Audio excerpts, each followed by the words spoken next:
nós estamos aqui hoje no lançamento de uma nova plataforma, de um novo conceito que foi criado. Nós criamos isso há 2 anos atrás. E eu e a Kelly, que é a minha esposa, né, nós tocamos aqui, dirigimos a IQS Saúde. Há 2 anos atrás nós tivemos um insight de promover algo que é muito importante dentro da área da saúde, que é mostrar a importância de um médico especialista. E hoje eu tenho o prazer de receber uma médica que é especialista. A doutora, estou muito feliz, a doutora Thaís Fini, que está aqui com a gente. Ela é ginecologista e nós vamos contar um pouco dessa história, de como foi essa trajetória. Nós vamos relembrar bastante coisa aqui, viu, doutora? Esse é o objetivo, de fazer você voltar lá no tempo, porque ao longo dessa nossa jornada também, dentro dessa marca, nós registramos essa marca faz 2 anos atrás e a gente falou, um dia nós vamos usar. E a gente, como nós estamos aqui, é uma empresa que a gente vive muito a área da saúde, hoje nós temos muitos clientes médicos, a gente sabe a dificuldade da trajetória de um médico chegar a ser especialista. Por isso nós sentimos honrados com a tua presença aqui. Obrigado por ter aceitado o nosso convite. Eu acredito que vai ser muito legal. Obrigado, viu, doutor, de você estar aqui com a gente. Muito obrigada por me receber aqui hoje. Vamos contar um pouquinho, né, da minha especialidade. Com certeza. Atuar na área. Legal, doutora. Pessoal, então olha só, vou falar um pouquinho do currículo da doutora, porque um dos nossos focos nesse projeto, que é o meumédicoespecialista.com, é valorizar, né, e enaltecer o médico especialista. E esse é um projeto que ele vai estar junto, que a gente vai celebrar e enaltecer o Dia do Médico, né? Então é uma campanha que nós vamos soltar lá em outubro, mas nós já estamos começando agora e trazendo especialistas aqui, porque para que o paciente, o nosso seguidor, o nosso ouvinte, entenda um pouco da importância do médico que é especialista. Então, eu vou falar um pouquinho do currículo da doutora. A doutora é médica ginecologista e obstetra. Ela é preceptora da residência de ginecologia da FAMERP. Talvez vocês não saibam, a FAMERP é uma das faculdades de medicina mais importantes e mais conceituadas no Brasil. Tá? Ela está dentro do complexo do HB, que é o hospital de base, que é o 2º maior hospital escola do Brasil. Nós temos aqui na cidade de São José do Rio Preto. São José do Rio Preto é uma das cidades com uma das maiores referências em medicina no Brasil. É uma das maiores per capita de médicos por habitante no Brasil e no mundo. É uma cidade que praticamente respira medicina, tá? Então, só para posicionar aí onde a doutora está trabalhando. Ela é chefe das cirurgias ginecológicas do SUS, no hospital de base. Acabei de falar da importância do HB. Capacitada em cirurgias por videohisteroscopia, colposcopista. Isso mesmo. Falei certo, né, doutora? Falou. E ela também é pós-graduada em ginecologia endócrina pelo Hospital Sírio-Libanês e também está fazendo um mestrado. Exatamente. Falei tudo certinho? Basicamente é isso. Que legal. Olha, gente, vocês viram aqui como é um médico que está buscando conhecimento, que está estudando. O currículo é dessa forma, é muito gostoso a gente ver isso, né? E assim, uma doutora tão jovem também, de estar buscando cada vez mais crescer profissionalmente, né? Sim, e aí, gente, assim, toda vez que um médico busca isso, segue essa trajetória, quem ganha é o paciente, porque com certeza o resultado no tratamento, não vou dizer assim, na medicina não tem 100%, mas a chance de dar muito certo, de ter sucesso no tratamento, ela é muito maior quando um profissional é capacitado. Bom, já apresentei a doutora, agora eu quero fazer a primeira pergunta. Vamos lá. Doutora, essa pergunta é a primeira base. Como é que você decidiu ser médica e por quê? Bom, eu acho que todos os colegas médicos, né, a gente sente que não somos nós que escolhemos a medicina, né? É a medicina que nos escolhe. Legal. Em algum momento, né, você sente que quer cuidar do outro, quer cuidar do próximo, quer estar ali perto, né? Não é... Eu vou falar pela minha parte pessoal, né? Eu não tinha nenhum médico na família. Quando eu tinha 12 anos de idade, na escola, teve uma tarefa que era fazer uma bibliografia para falar como você era, o que você se identificava e o que você gostaria de fazer da vida, né? E aí, nessa carta, que minha mãe, por sinal, guarda até hoje, e eu também tenho, deixei no consultório, eu escrevi que eu gostaria de cuidar do próximo e que sentia que a minha missão seria fazer medicina. Então, nessa idade aí, eu basicamente decidi. Então, todo mundo me perguntava e eu comentava, não, eu quero fazer medicina, eu quero ser médica, né? Logicamente que, assim, uma percepção ainda muito pequena da situação, nem tinha Mas ideia. foi o primeiro insight lá, né? Lá atrás, com 12 anos. Legal.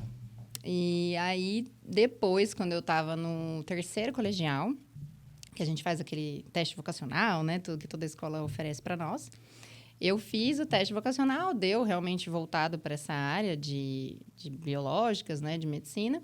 E aí, um professor meu de biológicas falou assim, Thaís, você gostaria de acompanhar uma cirurgia, né?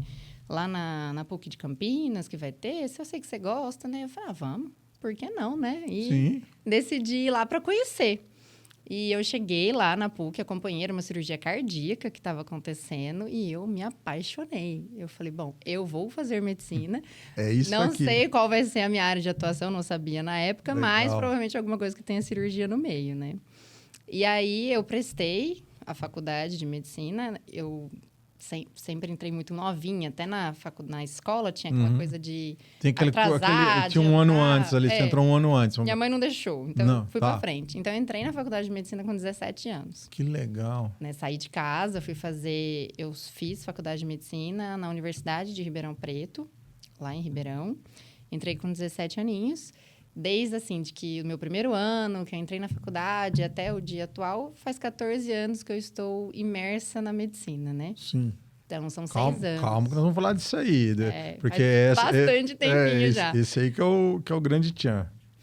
E aí, a minha paixão foi crescendo, né? Eu vislumbrei ali naquela cirurgia que...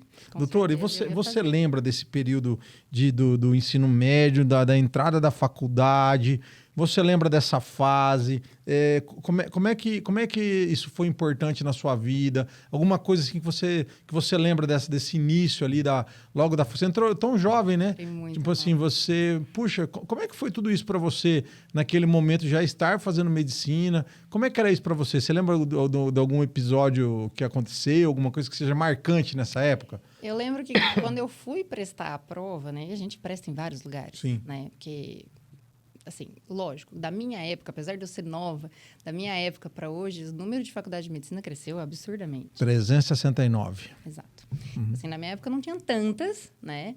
E a faculdade particular não tinha uma boa visão e eram muito poucas que o pessoal falava, não, essa, se você fizer particular, é boa, legal, essa já não, né? Então, eu lembro que eu prestei várias na época. E meus pais já, né, com aquele receio, né? Poxa, já é uma profissão tão difícil, né? Entrar também será que ela não vai sofrer muitos anos tentando? E graças a Deus eu prestei e entrei. Passei direto. Eu lembro que quando eu estava lá em Ribeirão em específico, minha mãe ainda falou assim, né? Nossa, será que a gente vai vir muitas vezes aqui, né? Vai ficar 6 anos frequentando aqui a faculdade. E, por fim, foi um marco, né? Porque eu prestei a prova, eu saí, e de todas que eu tinha prestado, eu falei, nossa, não sei, mas eu achei que ou eu fui muito bem, ou eu fui muito mal. Porque eu me senti bem, assim, na prova, né? Saí mais tranquila do que nas outras. E, por fim, passei mesmo, né? Legal. Acertei. E ali você ficou 6 anos, então, em Ribeirão Preto. E entrar, assim, novinha, né? Não é ruim, por um lado, em questão do longa trajetória que a gente vai comentar aqui hoje, mas com certeza é um impacto, né? Você é muito nova, né? 17 anos, né? Diferente a nossa mentalidade, com certeza. Até porque tem pessoas que entram que são mais velhas também, a grande maioria, né? Sim, às vezes tinha você colega com certeza era uma das mais jovens, né? Era mais nova. Tinha, assim, colega de 30 anos já, né? Entrando na faculdade. Ou com muitos anos de cursinho, né? Então, assim, lógico, é um ambiente diferente, é uma mudança muito grande, né? Você acaba tendo que amadurecer meio que do dia para a noite, né? Doutor, e como é que foi durante 6 anos, quando você teve a ideia de falar, vou fazer ginecologia? Ou você terminou os 6 anos e aí, pela tua trajetória, você já estava meio que decidida, já no final dos 6 anos, aí já fazer a residência na área, né? Sim. É isso mesmo? Conta um pouquinho. Foi mais ou menos isso. Eu entrei na faculdade querendo fazer alguma área cirúrgica. Tá. Né? Aí, ao longo dos primeiros anos de faculdade, eu decidi que eu ia fazer cirurgia geral. Uhum. Que eu ia fazer cirurgia geral e depois fazer alguma especialidade dentro da área, né? Quando eu cheguei no 4º ano da faculdade, eu fui convidada por um professor nosso a fazer um trabalho, né? Um trabalho científico. E eu tinha muito interesse, porque eu já pensava lá na frente em questão de currículo, a importância de você ter, né? De fazer um trabalho, tudo. E o trabalho que eu fiz na época foi sobre a vacina do HPV. Putz, que é legal. imersa no mundo da ginecologia, né? Total. Então, eu fui estudar mais, me aprofundei mais na ginecologia, fui entender o que o antecessor de chegar na vacina, né? E aí, esse trabalho, por sinal, eu sou muito feliz com esse trabalho, porque foi para Roma, apresentou em Roma, saiu em revista. Então, foi uma época ali do boom do início da vacina, né? Do HPV. E aí que eu comecei a gostar da ginecologia mesmo. Legal. Falei, que interessante essa área, será que eu não vou ser ginecologista, né? E depois... Isso já no 4º ano. No 4º ano.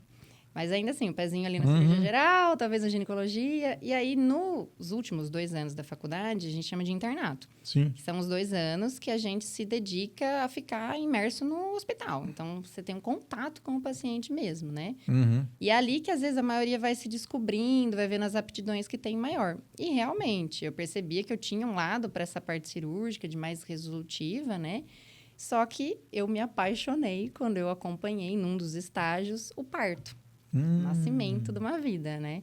E eu achei aquilo incrível, né? Você acompanhar a força da mulher, né? Tanto no parto normal como numa cesárea, o nascimento de uma vida, a chegada de uma vida ao mundo, você poder ter o privilégio de viver aquilo junto com a paciente. É muito louco. Eu achei incrível, achei incrível. E ali eu falei, não, eu vou fazer Doutora, ginecologia. e eu acho que cada passo é um passo. Tipo assim, cada nascimento é um nascimento. Né? Não tem como... Não é igual. Como vou dizer? Não tem como dizer assim, se acostumar, né? Não. Cada vez que nasce uma vida é um milagre, né? Exatamente. Ô, Eli, faz um favor para mim. Pega a água lá para mim, por favor. Eu quero registrar a presença aqui do esposo da doutora no estúdio. O doutor Anderson está aqui também, né? Ele que é anestesista. Obrigado, viu, doutor? A presença aqui, está acompanhando a doutora. Tá? O doutor já foi atendido por ele, viu, gente? Ó, foi muito legal. Ele fez um procedimento lá que eu estava, foi muito bem tratado. Muito legal. Toda vez que você tiver a oportunidade de estar sendo cuidado por um especialista, é muito diferente, né? E no ato que ele me atendeu, ele nem precisava dar satisfação de nada para mim. Ele veio me explicar o que tinha acontecido, que eu nem sabia, né? Mas como ele foi muito educado, tudo, e aí você passa a segurança de estar sendo atendido, né, doutor? Exatamente. Doutor, e assim, agora eu quero saber um pouquinho, como é que foi... as pessoas não sabem, pessoal, deixa eu explicar um negócio para vocês. Existe uma coisa que isso não é uma coisa até nova, mas de um tempo para cá ele passou a ser obrigatório, para ser essa sigla, ela precisa acompanhar o número do CRM do médico, tá? Eu estou falando do RQE. Então, a maioria das pessoas não sabem o que significa essa sigla. Eu vou falar para vocês. RQE é o Registro de Qualificação de Especialidade Médica, tá? Então, um médico, por exemplo, com a doutora, ela fez agora ela vai contar justamente essa parte agora. Então, ela fez a residência na área da ginecologia. Aí eu não sei, doutor, daí eu quero que você já me explica se depois da residência faz a prova ou não. Tem alguns casos que faz a prova ou o ato de terminar a residência já garante o RQE. Enfim, digamos assim, esse título do RQE confere a ela, né, o título de especialista, tá? E esse título só tem quem passa por um processo, que é um processo determinado pelos hospitais onde é feita essa residência ou as sociedades que fazem a prova. É algo muito criterioso, né, que confere ao médico um título, ou seja, ele se preparou, ele estudou, ele se dedicou para ser um especialista, tá? Então eu queria que você contasse como é que foi essa trajetória, porque assim, vamos pensar, você contou um pouco como é que foi a faculdade, né? E agora você escolheu a ginecologia, né? Como é que foi essa trajetória de residência e como é que foi também a escolha e o lugar que você foi fazer? Se você escolheu esse lugar que você já queria, você fez outras provas, ou dali você já escolheu ginecologia e já foi para ela mesmo, porque também você falou da cirurgia geral, mas é uma coisa que é mais, de repente, até dominada por muitos homens, né? não tem poucas cirurgiãs, né? Mas seria uma coisa legal também, né? Digamos... Cresceu, tem crescido bastante. De romper essa coisa, né? Então, mas legal, a ginecologia também é uma super especialidade. Conta um pouco, como é que foi essa trajetória na busca do RQ? Quando eu terminei, né, a faculdade de medicina, eu decidi ficar um tempo, quase um ano mais ou menos, trabalhando em pronto atendimento mesmo. Então PA, você não fez de cara o coisa? Não, eu decidi que eu ia ficar um tempo me dedicando realmente a esse atendimento, né, de urgência, emergência, de pronto atendimento. Então eu trabalhava numa cidadezinha ao lado de Ribeirão, e lá a gente fazia o atendimento primário do paciente crítico, né, de porta, que a gente chama, e estabilizava o paciente e encaminhava para o serviço de referência. Fiquei um tempo e depois eu prestei a prova de residência, logo ali no final do ano mesmo. Quando eu prestei a prova de residência, eu prestei em alguns lugares, porque conforme a gente está na faculdade, a gente define uma área, a gente já vai conversando com nossos professores, né, no 6º ano, onde eles aconselham, vai olhando mais ou menos como que é cada residência, o que contempla aquela residência. A região também, né, Sim, onde para ficar mais fácil também, né? Ver se é aquela residência realmente ela tem qualidade, se ali você vai aprender bastante coisa ou não, né? Porque, infelizmente, assim, abrir, todo mundo abre, mas ser uma coisa realmente boa, né? Então, se é realmente aprovada pelo MEC, que isso que faz uma diferença. Se quando você terminar, você já vai ter o RQ ou não, né? E aqui na FAMERP funciona assim. Então, é uma residência médica aprovada pelo MEC, tem todo o critério necessário para ele existir, estar em vigor hoje, né? Para formar especialista em ginecologista e obstetrícia. E você sai, sim, com o RQ quando você termina o 3º ano. Então, a residência são 3 anos, o R1, o R2 e o R3, que a gente chama, né? Que é o primeiro, o segundo e o 3º e último ano. Então, aí eu entrei, prestei algumas regiões, foram 4 lugares que eu prestei. Eu fiquei no final entre a Unesp de Botucatu e aqui, a FAMERP.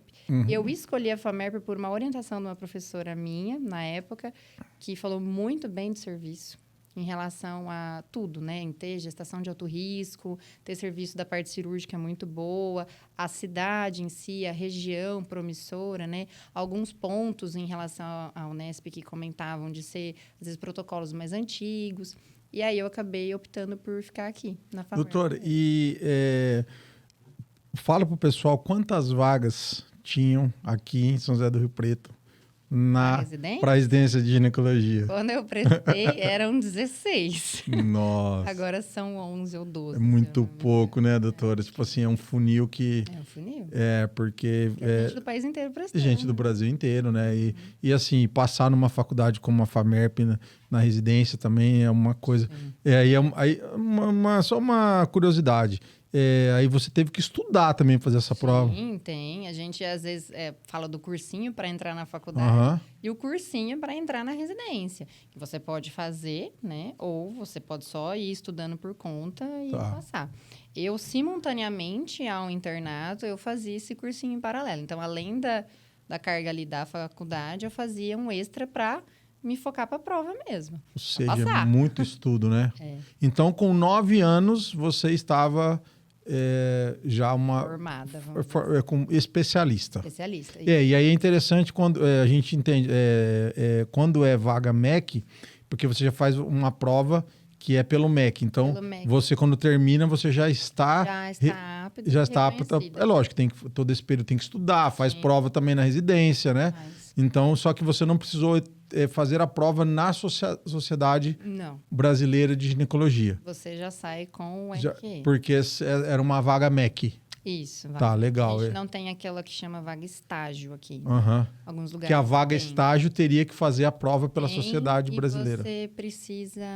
Você não tem o mesmo... Você tem que ter um dia de folga, você não tem a remuneração da Bolsa MEC, né? Porque o residente, ele é médico, né? Ele é formado. E ele vai ter que despender 3 anos, aí dependendo, logicamente, da especialidade, mas basicamente 3 anos, para estudar, para se dedicar a aprender aquela especialidade, para você poder sair aí no mundo, né, e atender essas mulheres. Então, a carga horária da residência, ela é intensa o tempo inteiro, tanto que tem estágio que o residente fica 12 horas no hospital, vai para casa à noite e volta outro dia 12 horas, e ainda tem plantão de final de semana. Então, a gente acaba ganhando uma bolsa, né, do governo como auxílio para você conseguir se manter nesse período Para enquanto estudar. você está estudando. E essa é a próxima pergunta aqui que está no meu roteiro, que eu acho muito legal, é justamente esse momento da residência. Né? Porque é um tempo de dedicação ali, exaustiva, né? Ali aquela que você, ainda mais aqui na FAMERP, que a gente sabe que você estiver trabalhando dentro do HB, né? Existe algum momento que você lembra, esse momento marcante de muito desgaste, muito estudo, aquela coisa de estar virando noite e assim, e a gente está sempre, né, doutor? Infelizmente, né? A gente vê que alguns médicos também fazem sair dar plantão em outro lugar, porque precisam se manter, e correndo muitos riscos também, né? Né?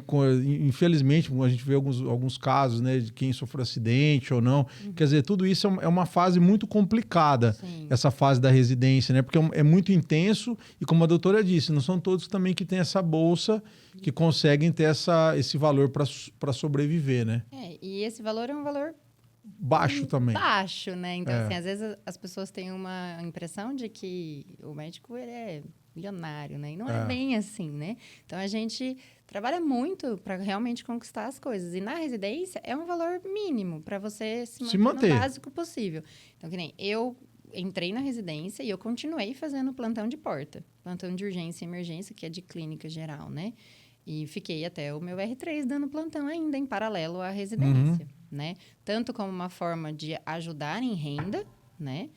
E que eu planejava guardar um dinheiro, investir mais para frente na minha carreira.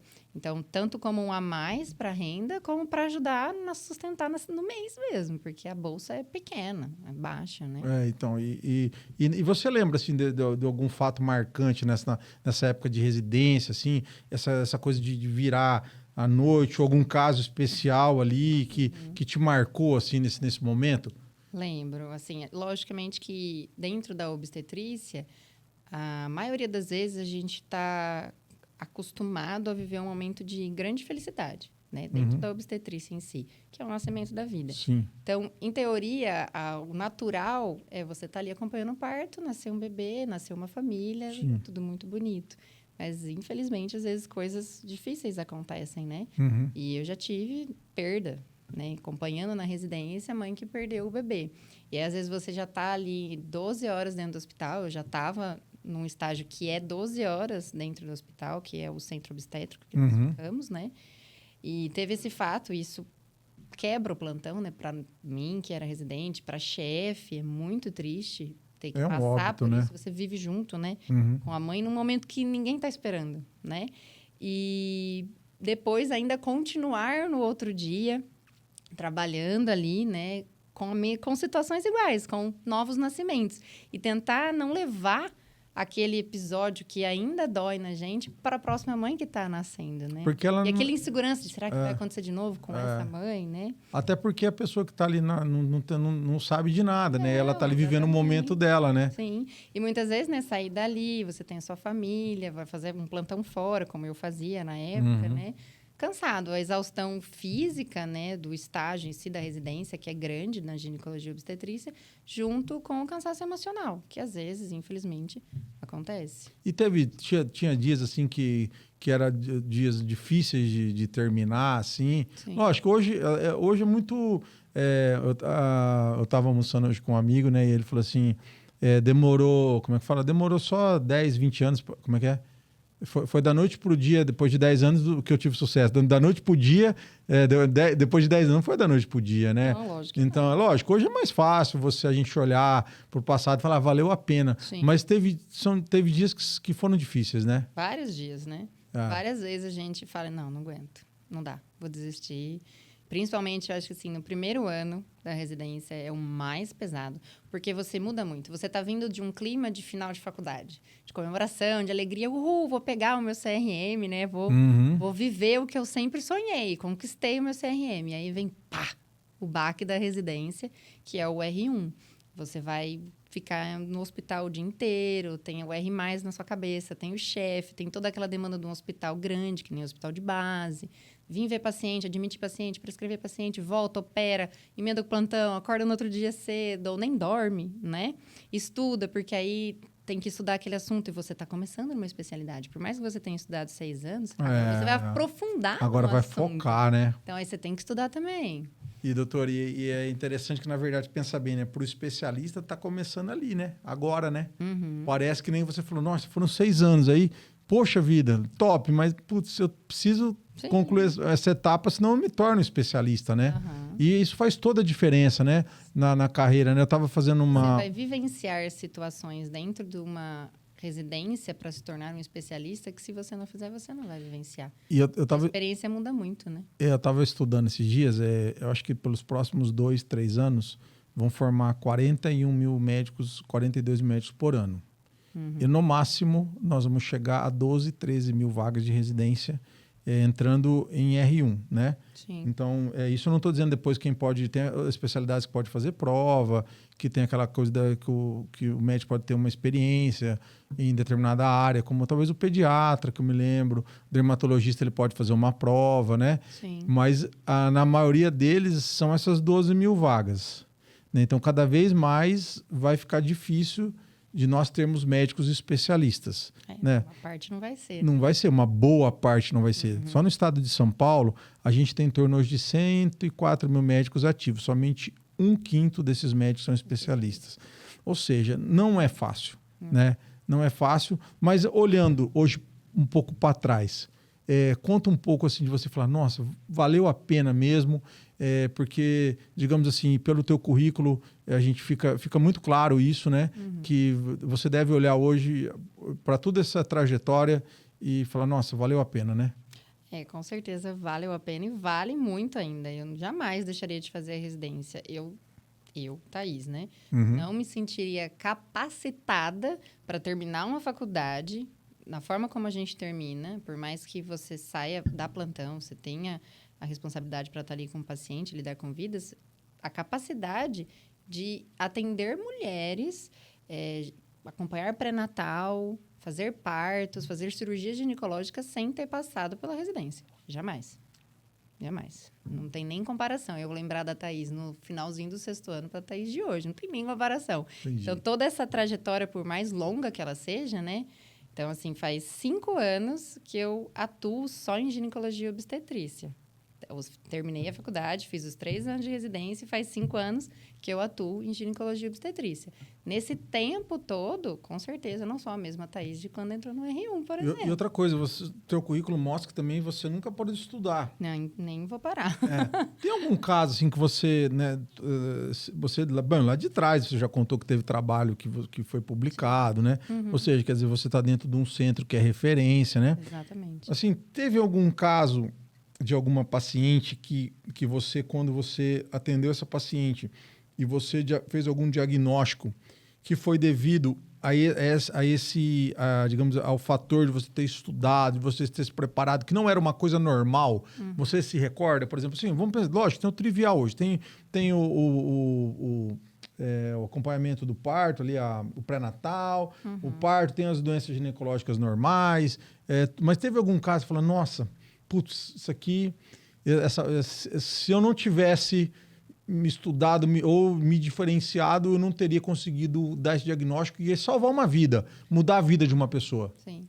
Ter feito a residência na FAMERP, porque, sinceramente, não é porque eu fiz aqui, mas a residência do HB, da FAMERP, você vê coisas que na faculdade eu só vi no livro. Entendi. Né? Então, você vê na prática. Aqui a gente tem referência.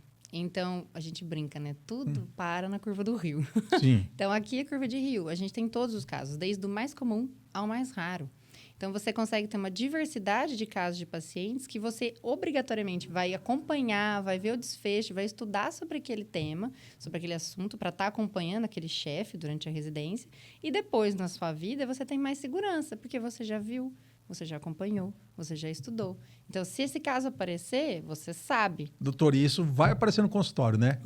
Vai, né? Vai aparecer. Pela tua experiência, você já sabe, né? Até aquele caso mais... Já peguei no consultório, aquele caso mais, assim, cabeludo que a gente fala que viu na residência. Fala, nossa, meu Deus, né? E aí chega no consultório e a paciente aparece. Você fala, olha só. Valeu a quem pena. Quem diria? Né? E a paciente também, né? Sim, e você tem segurança, como você já viveu aquilo, passou por aquilo durante a residência, né? Que ela serve para isso, né? Uhum. Você consegue passar essa segurança para o seu paciente. E não parar de estudar, né? Já conheço a sua síndrome, conheço essa alteração genética. Essa alteração que você tem, dá pra gente mexer, dá pra tratar, tem como tratar. Legal. Doutor, e hoje você está fazendo mestrado em que área? Hoje, o meu mestrado, ele tá voltado, né? Eu vou emendar o mestrado com o meu doutorado. Então, é na Legal. área de ginecologia mesmo. Mas Também. só ginecologia. Na FAMERP também. Na FAMERP também. Ah, que legal. Então, daqui a um tempo você já está... Vou emendar, vou fazer tudo. Já vai dar sequência, é que tem, tem uma coisa que dá para fazer, dependendo ali o tempo. A gente tem uns créditos, né, de aulas e tudo mais, aí a defesa do mestrado e, dependendo, já engatilha com o doutorado. Ó, essa pergunta agora aqui é legal, hein? Essa aqui vai ser top, hein? Vamos ver. Vamos ver, doutor. Ó, fica de olho aí, doutor. 3 pessoas, no mínimo, pode falar mais, tá? Que são pessoas importantes na sua trajetória, que você gostaria de agradecer. Pode ser pai, mãe, professor, amigo, cônjuge, ou seja, no mínimo 3 aí que você pode até, sei lá, lembrar de alguém lá na época da própria faculdade, ou seja, 3 pessoas que foram importantes para você, ou pode ser 4 também. Que você, no mínimo 3? No mínimo 3. Vou exceder um pouquinho. Não tem problema, não, é no mínimo 3. Em primeiro lugar, o meu avô materno, né, que foi quem me inspirou muito quando ele percebeu que eu gostaria de fazer medicina, que só para contextualizar, né, o meu avô era farmacêutico, e na época dele, o farmacêutico da cidade era o médico da cidade, porque a cidade era desse tamanho, não tinha recurso. Em Rio Preto nós temos um case grande aí, não vamos falar, mas tem. Era muitos anos atrás. E ele percebeu que eu tinha esse lado, já tinha comentado que gostaria de fazer, e ele foi quem me deu o empurrão. Os meus pais, absoluta certeza, são fundamentais. Seu avô é vivo ainda? Não, faleceu já. Em quem eu sou hoje, como pessoa e como profissional. Porque eles são meu espelho, por mais que não sejam da área médica, né? São espelhos de garra, de força, né? E me sustentaram nessa trajetória. E não é fácil um casal que não é médico, principalmente nessa época aí, né? Fazer uma filha virar médico, né? Não realmente toda a admiração, né? Sim, aos seus pais, com certeza. Fica aqui o nosso registro aí. Pode falar, doutora, quem mais? E tem também uma professora minha na faculdade que realmente falou o norte, né? Eu já sabia que eu ia para uma área como essa, né? E ela realmente falou assim, olha, eu acho que você tem um perfil resolutivo. Então, com certeza, você vai para uma área realmente que tenha parte cirúrgica. E isso há 8 anos atrás. E hoje, né, a maior parte do tempo que eu despendo no trabalho é na parte de cirurgia ginecológica. Então, com certeza, ela percebeu, teve o feeling e viu que esse seria o meu futuro mesmo. E fica muito claro que você gosta disso. Gosto, muito.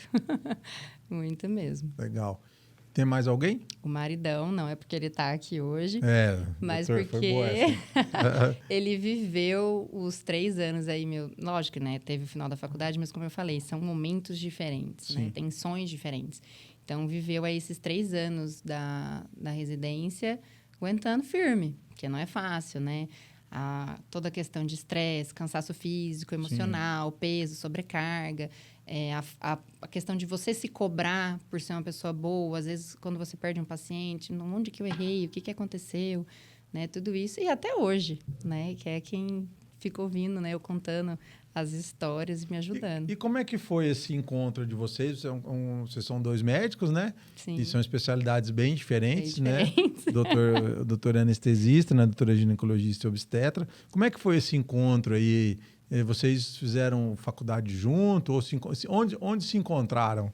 Nós fizemos faculdade juntos, né? E mesma turma de faculdade. Só que eu só fui assim, a gente só foi se conhecer e realmente ter alguma coisa no final da faculdade. Legal, então focaram, né? Focou mesmo. E aí só no finalzinho que a gente realmente começou a namorar, né?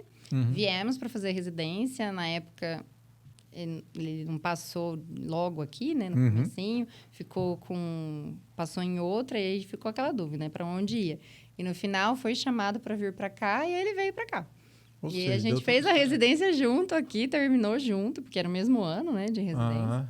terminou junto e eu brinco, né? Que toda a área que é cirúrgica, a gente brinca que o anestesista é o inimigo.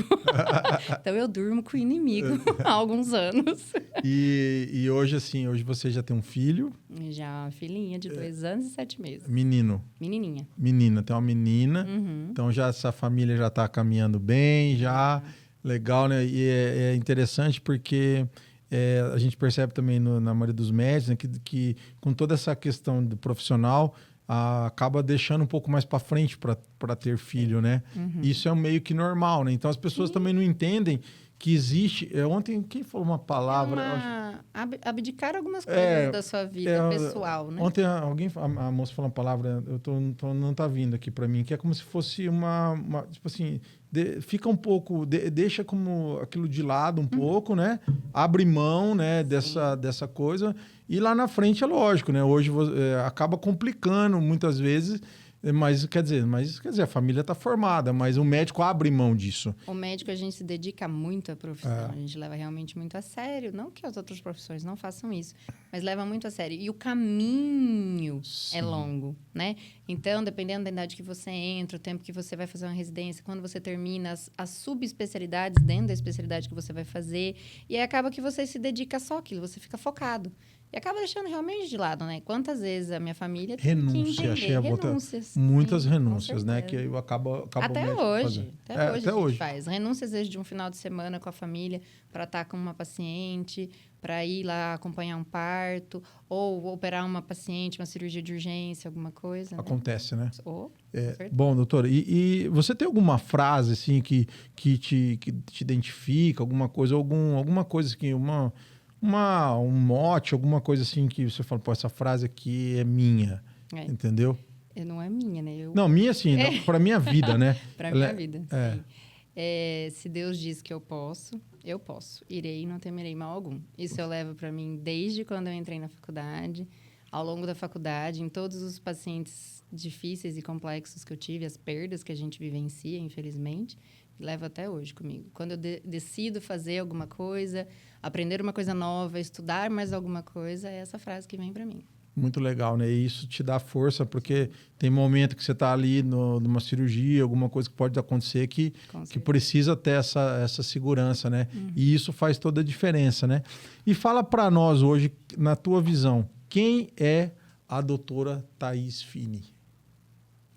Como esposa, como mulher, como profissional, assim, hoje quem você se enxerga como? Eu me enxergo como uma pessoa muito esforçada e dedicada ao que eu faço. Assim, aquilo que eu decido realmente que eu vou fazer, eu levo a sério, né? Não vou fazer, vamos tentar aqui, não. Eu vou aprender, eu vou fazer e vou dar o meu melhor naquilo que eu me propor a fazer. Então, essa eu acho que é a minha maior identidade, né? Eu sou bem ferrenha com isso e também tento passar isso para os meus residentes. Porque você ser preceptor, você ser professor de um modo geral, já é uma responsabilidade muito grande, né? Ensinar alguém alguma coisa, ainda mais dentro da área médica. Sim. Você ensinar alguém que ele vai operar uma vida, que ele vai salvar uma vida, é uma responsabilidade grande. Então, eu tento passar isso para os meus residentes também, essa dedicação, esse olhar ao paciente mesmo. Doutor, e faz muito sentido, né? Eu estava assistindo ontem um podcast, eu adoro podcast também, então... quando a gente criou esse podcast, na verdade, era um objetivo de trazer nós temos muitos clientes na área da saúde, muitos médicos, né? Que era muito difícil deles falarem na frente da câmera, né? Então, quando eu criei o podcast aqui, o objetivo era fazer eles falarem para a gente poder gravar. Sim. E para soltar conteúdo no Instagram, YouTube e tal. E acabou virando um podcast bacana, né? Lá atrás, e hoje a gente está soltando um podcast especial do meu médico especialista, né? E ontem eu estava assistindo um podcast daquele rapaz que é comentarista na Globo, o Caio Ribeiro, né, que foi jogador de futebol, né? Aí ele conta a história quando ele recebeu a notícia que ele estava com câncer, né? Tinha um nódulo no pescoço e tal. E você, na hora que você estava falando da sua identidade, né? Eu lembrei muito porque quando ele foi falar com o médico, ele falou assim pro doutor: "E aí, doutor, eu vou morrer?" E o doutor falou para ele: "Não, você não vai morrer. Eu tô junto com você. Nós vamos se juntar aqui e nós vamos vencer isso. Quer dizer, essa determinação, né? Sim. Essa coisa de... Isso eu acho que é muito bom para o paciente, saber que um profissional, ele tem essa questão, peraí, se eu posso, se dá para fazer, eu vou conseguir, vou entregar o meu melhor, tamo junto aqui, vem cá. E o paciente saber que o médico está com ele, naquele momento ali, só isso já é 20, 30% do tratamento. A questão emocional é muito importante, né, doutor? Eu acho que esse é o ponto mais bonito ainda da obstetrícia, porque a obstetrícia vem do obstar, que é estar ao lado. Então, é estar ao lado do seu paciente, né? Tá ali. E é legal quando você sente alguém de confiança, né? Que você sabe que tipo assim, olha pro lado e fala, putz, tô bem aqui, tô bem. É segurança, tô bem acompanhado, né? E isso o paciente sente. Sim. Né? A gente pensa que não, né? E as pessoas sentem demais, né? E um dos grandes objetivos nosso com tudo isso, que é uma... Essa empresa, assim, é uma empresa muito legal, nossa empresa, no seguinte sentido, né? A Kelly sempre teve essa visão de buscar o propósito da nossa empresa.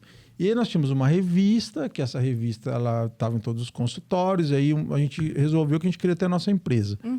E essa empresa lá atrás disse, vocês não podem, para fazer essa transição, vocês podem tocar a empresa de vocês não podem usar o nome saúde no primeiro momento. Tinha um período que a gente tinha que cumprir. Aí eu falei, como é que nós vamos lançar o nome de uma empresa sem usar a palavra saúde?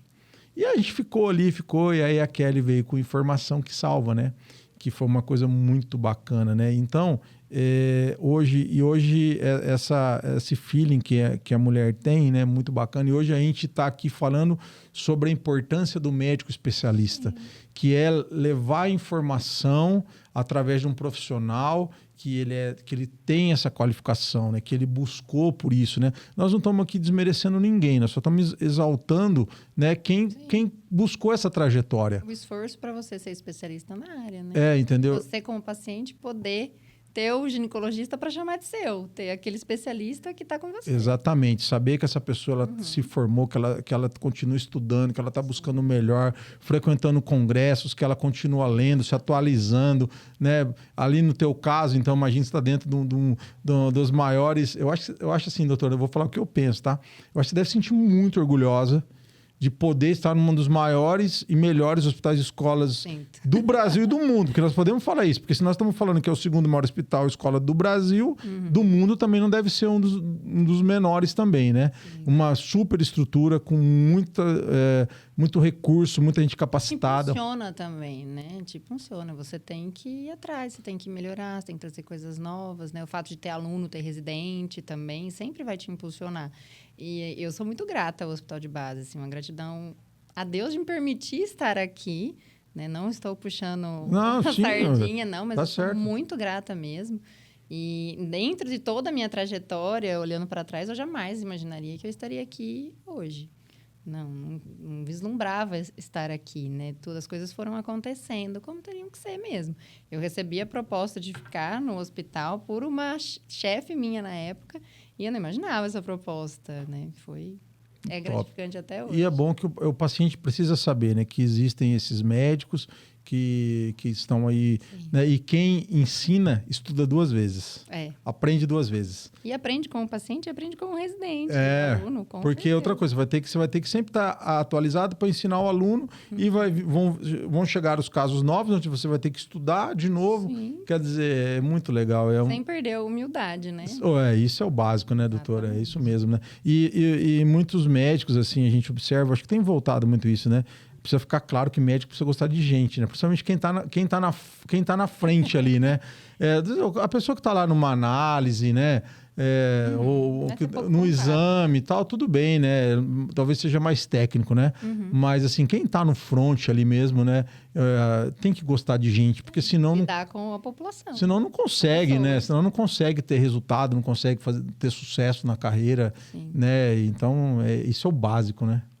Doutora, muito obrigado, viu? Fiquei muito feliz de você ter vindo aqui, me senti muito honrado, né, que você aceitou o nosso convite, a Kelly ficou muito feliz também, e a gente inaugurar esse podcast do Meu Médico Especialista com você.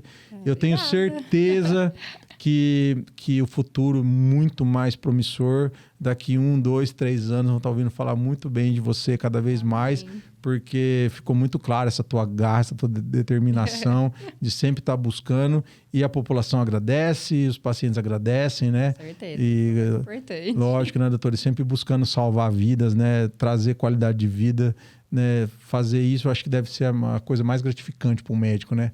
Chegar em casa com a certeza do dever cumprido, né? Sim, com certeza. Isso aí eu acho que até deve ser uma coisa que deve encher o lar desse médico assim, de alegria, de prosperidade, né? Porque muda a vida das pessoas, né? Muda.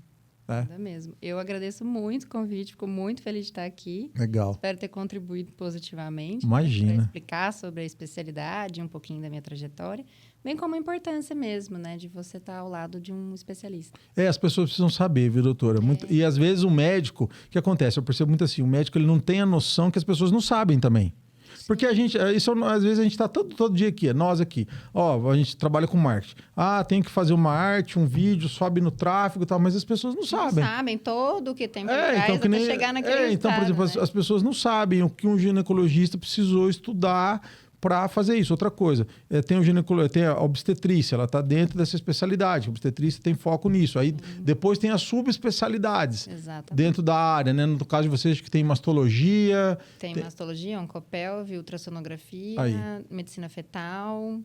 Tem a parte de cirurgias de vídeo, o fellow, né? As pós. Tá vendo? Quer dizer, mais coisa ainda. Foi quando eu decidi fazer as minhas, né? É isso aí. Bom, pessoal, tive o prazer de estar hoje com a doutora Thaís Fini, ela que é ginecologista e obstetra, especialista na sua área de atuação, com um currículo muito legal. Nós vamos deixar aqui o Instagram dela, vocês sigam ela lá. E eu tenho certeza, se vocês mandarem algum direct, alguma coisa lá, ela vai responder vocês, tá bom? Com certeza. Obrigado, doutora. Muito obrigada. Valeu, pessoal. Até a próxima.